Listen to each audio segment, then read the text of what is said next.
Today I'm going to show you how to make a flat white on a Gaggia Classic Pro. This is the newest model with a manual steam wand. So also what I'm going to be using today, a Baratza Sette 270 grinder. Really like this grinder, nice fluffy grind. The coffee I'll be using, Maroma's Orfea. It's a nice Italian style bean blend, makes a lot of crema. So let's go ahead and get started. So you always want to leave your portafilter locked in so it's warm. So I've got that. I'm going to take that. Now I've already dialed in my coffee and I know to get about 17 grams, it's 4 seconds on the Sette 270. So I'll just press the button there. Really like this grinder, nice fluffy grinds there.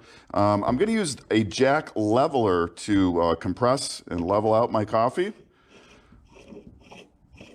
Just lay that in there and spin that. Really like the jack here. It's got an adjustable, easily adjustable depth.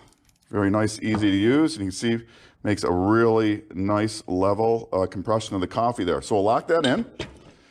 I'm using it's about a 6-ounce cup here. So I'm going to do a double shot right into there, again with a 17 grams. So to get my shot going, just going to press the brew button there. And we'll have a look at this come. And I'm looking for 2 ounces. That's about 60 milliliters in my cup. And you see that really nice, lovely crema dripping out there nicely. You take a look at that stuff. This shot's going to run about 20, 25 seconds here. And that should be good there. So right from there, I'm going to turn my steam on right here. It takes about 45 seconds for it to get up to steam temperature. So while that's heating up, I'm going to use some nice whole milk. I like the whole milk for sweet, creamy flavor. I'm using a Rattleware latte art pitcher here. Now, I'm not going to pour any art on this. And I know that for my purposes in this drink, I need to go about, just a ½ an inch or so below where the spout starts. So here we go. There's our nice espresso. Oh, look at that crema. That really makes nice crema, the Maroma's Orfea. Now, a little trick with this, what you can do is try and hit the steam on or start steaming before the actual steam ready light comes on here. That'll keep the heating element on, maybe give you a little bit more steam power. You don't have to do that. One thing you do want to do is definitely always purge your wand. Now, the light just came on, it's ready. So I'm going to purge any moisture out of the wand there. Got that out. Then I'm going to put the tip just below the surface of the milk here and turn my steam on. Now the tip position, that's going to help get a little air in. What I'm going to do is keep adding air until the outside of the pitcher just starts to warm. So I'm maybe just lowering the pitcher a little bit as the milk expands there. Pitcher is just starting to get warm, so I'm going to lower that tip down. Now I'm just going to continue heating the milk without adding more air, and I like that nice roll that's happening there. Until the outside of the pitcher is just too hot to hold. That's about 140 Fahrenheit. That's what I like. Then we're going to wipe the wand. Always purge your wand after steaming. And I'll shut my steam off in a minute. We're going to come back, cool down the boiler. I'll show you how to do that. So there's our milk. And if you've got any excess air bubbles you don't want in that, you just give it a few taps and swirls. And what you're looking for is something that looks a little bit like latex paint in a can. It's got that nice shiny surface. So from there, I'm just going to do a pour. Now again, I'm not going to do any art here. I'm going to pour that right in the center and then just let a little bit of that foam on top. And there you go, a nice, beautiful, flat white. Let me take a taste here. That's delicious. So now you want to cool down the boiler. So I've got another steaming pitcher here. You could do it right into the drip tray if you want. So I'm going to do, I already turned my steam off. Now I'm just going to open the steam wand and turn on the brew switch until I get a stream of water coming out of the steam wand, full stream. Just like that. And that just cooled down, refilled my boiler. And that's it. Just give everything a little wipe down. So again, nice, beautiful, flat white there with a double shot of espresso. Again, I was using the Maroma's Orfea, Baratza Sette 270, and the new Gaggia Classic Pro with the manual steam wand.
Thinking about getting an RO system for your home or office? Don't get stuck with an old-style canister RO system fraught with problems.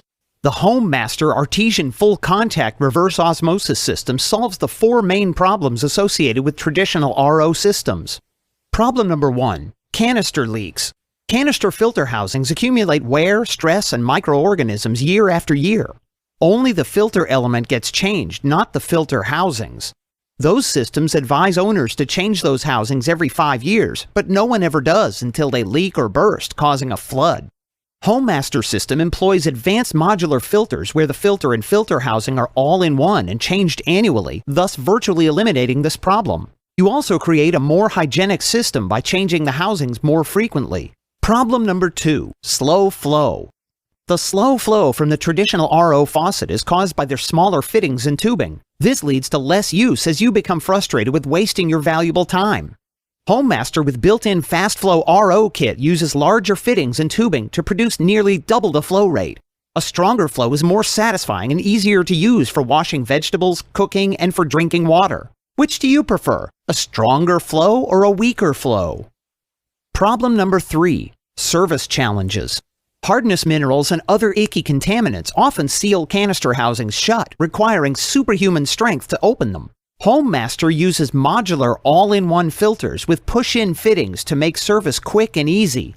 No bodybuilders or wrenches required. Don't get frustrated. Get the HomeMaster. Problem number 4, acidic water. Water produced by reverse osmosis is pure, so why do all those traditional RO systems use a post filter?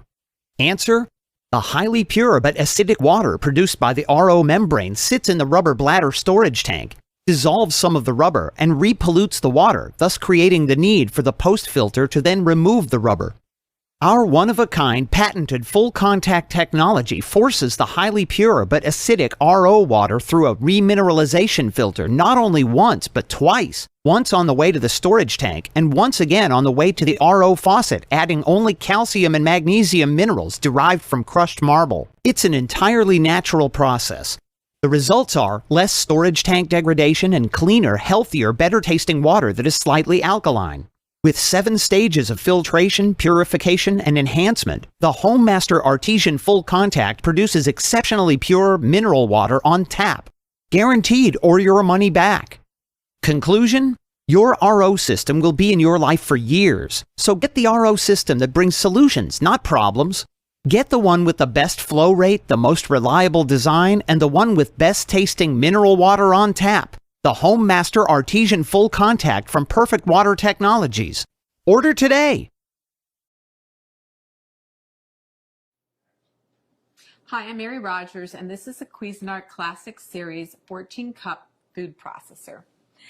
It's a very generous size, so you'll have plenty of room to be doing all your family entertaining, but it's still a nice small footprint, so you can use it for every day too. So you'll notice it's got a nice square base, and it has what we call paddles to operate. So here, this one, you press it down, it's on. This one is off. And if you press and hold this one down intermittently, it would be for pulsing. So, has a nice smooth finish. It's stainless steel on the outside.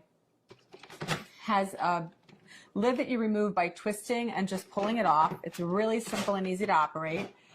This is your feed tube, and there's also a smaller feed tube inside, which I'm going to show you how to use a little bit later.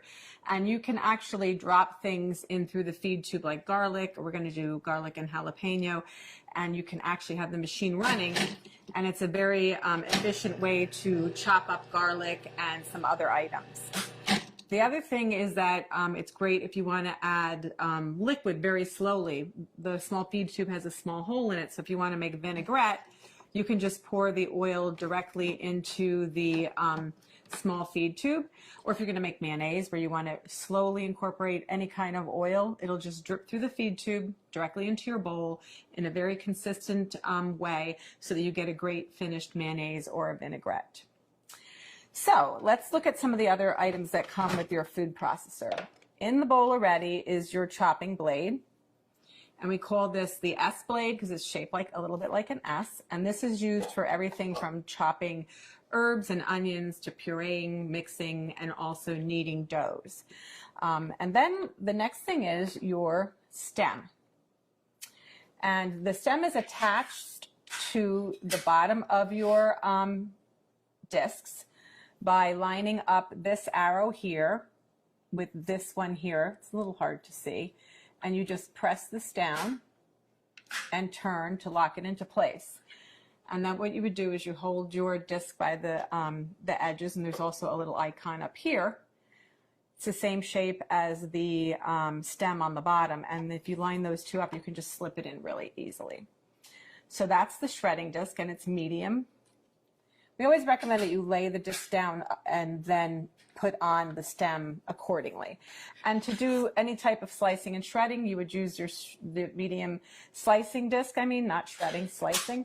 And you do the same thing. You line the little arrows up. You press and turn to lock it into place. Always hold it by the edges. And once again, if you line the stem up, I'm not doing it very good, but this is the way it goes. You just slide it right into the work bowl. And then what you would do is you put your lid back on and you would slice and shred. So you could either use the pulse function to slice, or what you can do is you can turn it on. But as soon as you remove the feed tube, it'll stop. So that you would then add more ingredients, and we can do batch processing. So you would add, let's say, potatoes, slice, and then continue on.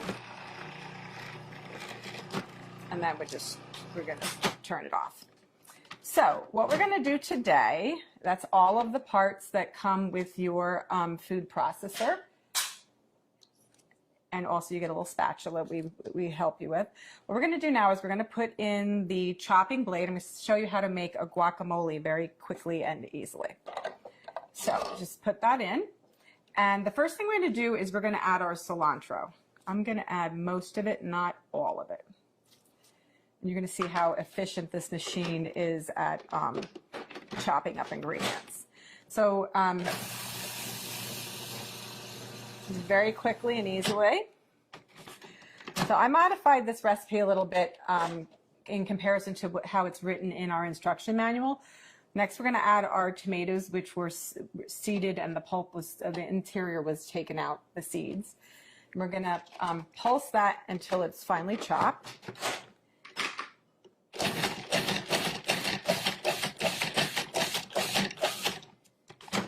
When you first start using a food processor, it's a good idea to actually use the pulse function, because of the fact that you just want to get used to using it. You also want to get used to the consistency, and it gives you much greater control. So I'm just going to reserve this. Sorry, this is I'm going to reserve some of this so that when we put the guacamole together at the end, it'll still have some of the chunky tomato, but I'm not going to do all of it. And when if you have your own favorite recipes, you can modify accordingly. So just remember that whatever you put in the bowl first, if it stays in there the whole time while you're chopping and mixing or pureeing, that will be the smallest thing at the end. So just keep that in mind. So I didn't remove everything, just most of it. So the next thing what we're going to do is, with the machine on and running, we're going to drop in the garlic and the jalapeno through the feed tube.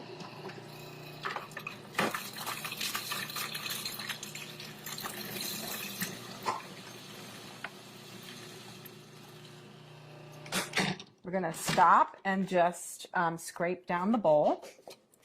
And then we're going to move on and add our onions, our green onion. Whoops, sorry. So we have to add the green onion. Again, we're going to chop that until it's fine. And then we're going to add the majority of the rest of our ingredients. The first being our fresh avocados. So just do that by adding that like so.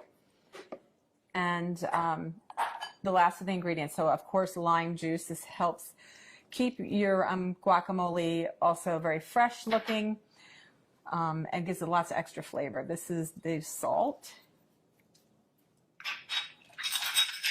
cumin, and then the last ingredient is the chili powder. Give it a little zip. So now what we're going to do is we're going to put the lid back on, and then we're going to pulse until it's really creamy.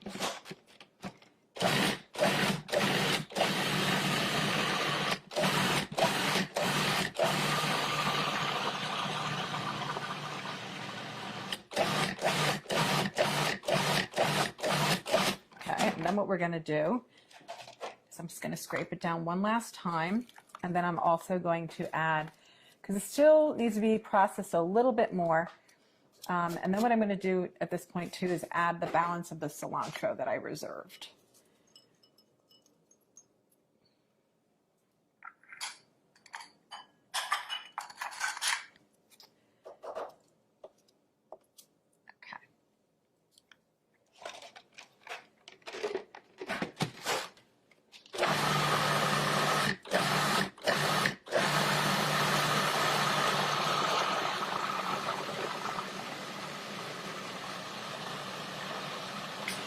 Okay, that looks like it's mixed really well because it's very creamy. I'll show you.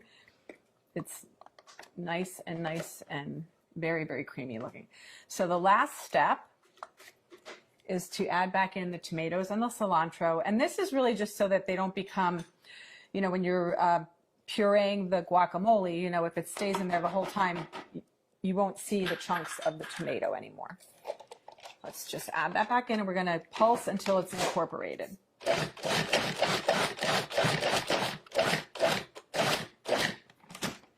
So that's that.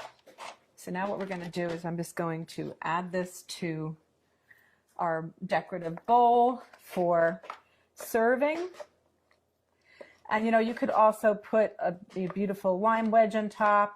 The other thing that you can do is add maybe a couple extra little pieces of tomato.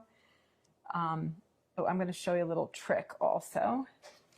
This is a really, really big batch of guacamole, so it's great if you're going to have a party. But the other thing too to remember is if you are going to be making this and then serving it like later, it's a good idea to put a couple of the pits in with the guacamole in the meantime, because this actually helps it, along with the lime juice, from turning brown on you. So you want to just cover this up. You can put it in the fridge if you want, or you can eat it right away. The other thing I want to mention too is there's so many great things that you can use your food processor for, not just guacamole, but you can make pizza dough or pasta dough. You can also make cookies. You can make all kinds of things like chicken salads and vinaigrettes. It's a lot of fun to use. It's really simple to operate. And the best thing about it is all the removable parts are dishwasher safe.